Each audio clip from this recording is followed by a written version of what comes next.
Pour l'économiste Philippe Herrlin, cela s'inscrit dans la stratégie du PCC pour conquérir l'Europe. On sait que la Chine fait déjà depuis assez longtemps son marché dans les entreprises européennes, quoi. On sait qu'il a racheté plusieurs.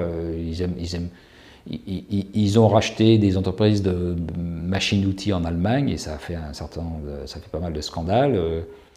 Ils rachètent des vins en France. Enfin, ils font un peu leur marché et ils prennent ce qu'il y a de meilleur dans chaque pays. En septembre 2020, le ministre français de l'économie et des finances a déclaré que la Banque centrale de Chine était l'une des premières à posséder la dette de la France. Le rapport publié par l'Institut français de recherche sur les administrations et les politiques publiques indique que la pandémie, qui a entraîné une hausse de 300% de la dette publique française, pourrait accroître l'ampleur de ce problème. Il indique aussi que plus la Chine s'empare des dettes, plus il sera facile pour le PCC d'influencer la politique et l'attitude de la France envers la Chine. Le ministre de l'économie a déclaré ce mois-ci: nous avons vu des pays devenir dépendants de leurs créanciers. Et il y a aussi un autre problème, selon Philippe Herrlin. Les fermetures forcées de nombreux commerces et entreprises ont entraîné la faillite de beaucoup d'entre eux et eux aussi sont rachetés par la Chine. La crise actuelle pourrait renforcer ça, parce que la Chine s'en est finalement assez bien sortie. Ils ont une baisse du PIB qui est très limitée.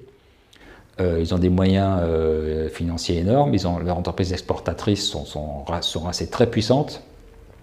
Donc ils ont les moyens financiers d'acheter beaucoup d'entreprises dont la valeur va quand même s'effondrer à l'occasion de la crise. Alors on ne le voit pas avec la bourse, mais la bourse concerne les grosses entreprises cotées et internationalisées, dont beaucoup vont réussir à s'en sortir, notamment parce qu'elles vont recevoir des milliards de l'État, justement, pour ne pas faire faillite. Donc celles-là, elles vont s'en tirer, elles ne seront peut-être pas rachetées, mais il y a beaucoup de PME, de TPE qui, elles, seront au bord de la faillite, et si une entreprise chinoise les propose de les racheter, bah, ils seront obligés de signer, parce que c'est ça ou la mort, quoi. Donc ça, évidemment, oui, ça c'est possiblement quelque chose qui pourrait être inquiétant pour l'économie européenne, quoi. Nous avons contacté le groupe de réflexion pour savoir qui exactement est propriétaire de la dette publique.